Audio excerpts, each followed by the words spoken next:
Dinas Koperasi dan UMKM Kota Denpasar mendorong para pengelola koperasi di Kota Denpasar untuk mengikuti sertifikasi melalui uji kompetensi. Tersertifikasinya para pengelola koperasi akan meningkatkan kepercayaan masyarakat terhadap koperasi itu sendiri.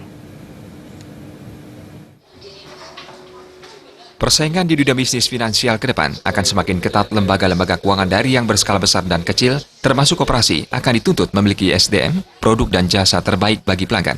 Melihat arah perkembangan bisnis finansial tersebut, Kementerian Koperasi RI telah mewajibkan pengelola koperasi di Indonesia untuk mengikuti uji kompetensi dalam rangka meningkatkan sumber daya manusia dalam mengelola koperasi. Uji kompetensi ini sangat penting untuk meningkatkan kemampuan manajerial pengelola koperasi agar mampu memberikan pelayanan terbaik, sehingga kepercayaan nasabah koperasi semakin meningkat dan menghindarkan koperasi dari salah kelola yang berujung pada menurunnya tingkat kepercayaan nasabah koperasi. Untuk merealisasikan peraturan Kementerian Koperasi tersebut, Dinas Koperasi Kota Denpasar telah melakukan sosialisasi dan mendorong koperasi-koperasi khususnya koperasi simpan pinjam agar mengikutsertakan pimpinan dan pegawai koperasi dalam uji kompetensi untuk memperoleh sertifikat kompetensi. Jika sebuah koperasi sudah tersertifikasi, Dinas Koperasi akan memberikan penghargaan. Koperasi-koperasi yang sudah pengelolanya memiliki sertifikat koperasi, kita pasang stiker.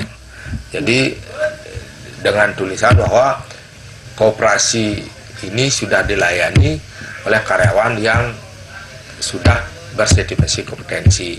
Agar apa maksudnya? Agar memberikan kepercayaan kepada anggotanya bahwa pengelola koperasi yang ada di koperasi tersebut, yang merupakan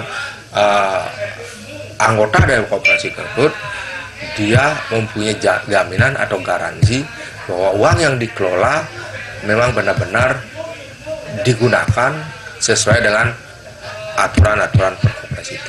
Mengenai sanksi, Erwin Sudadharma menambahkan dalam peraturan Kementerian Koperasi tersebut juga tertuang sanksi bagi koperasi yang masih belum mensertifikasi para pengelolanya. Sanksi teringan mulai dari teguran hingga peringatan. Uji kompetensi pengelola koperasi diakui memang cukup mahal, mencapai 2,5 juta per orang. Namun hal itu bisa dianggarkan melalui dana pendidikan di setiap koperasi.